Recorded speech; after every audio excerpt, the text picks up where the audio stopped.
টাকার ব্যবহার খাওয়া দাওয়া করাবে, কনভেন্স দিবে, যারা দূরে থেকে আসে তাদের তো ভাড়া দিতে হয়।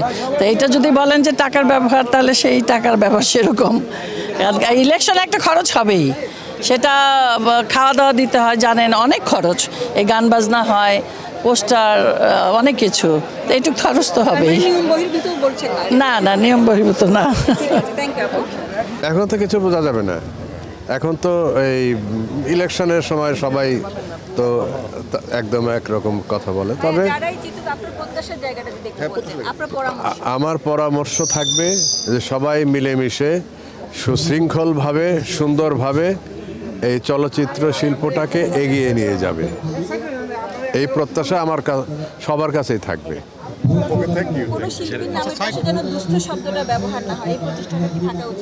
অবশ্যই সব শিল্পী একই, ভাই বোন, আমরা সবাই একত্রে এখানে মিলেমিশে থাকি। কেউ কারো নামে বদনাম করুক, দুষ্ট কথা বলুক, দুষ্টামি করুক, এগুলো মানে কাম্য নয় আর কি, এগুলো ভালো না। থাকবো, যদি জয়ী না হই তাও থাকবো।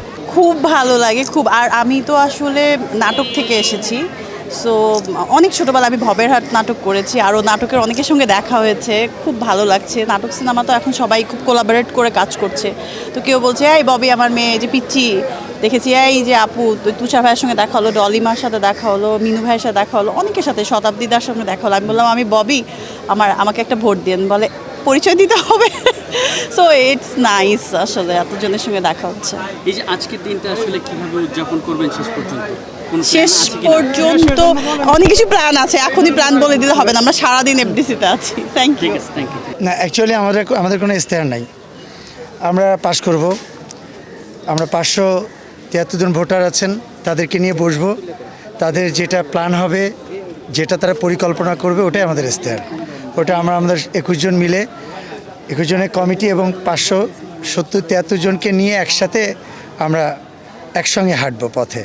না, অ্যাকচুয়ালি চলচ্চিত্রটা তো অনেক বড় অঙ্গন, শিল্পী সমিতি এখানে ক্ষুদ্র একটা জায়গা হিসাবে। কারণ আমাদের মাদার ফাদার অর্গানাইজেশন আছেন, প্রডিউসার অ্যাসোসিয়েশন আছেন, আমাদের ডিরেক্টর অ্যাসোসিয়েশন আছে। সো তারা সবাই মিলে একসাথেই আমরা কাজ করতে হবে। আমরা শুধু শিল্পী সমিতি কোনো কিছু করতে পারবে না। সবাই মিলে যদি একসঙ্গে কাজ করি, হয়তো বা ইন্ডাস্ট্রির জন্য ভালো কিছু করতে পারবো। সেটার জন্য নতুন নেতৃত্বের দরকার এবং সবার সঙ্গে বোঝাপড়াটা ভালো থাকতে হবে।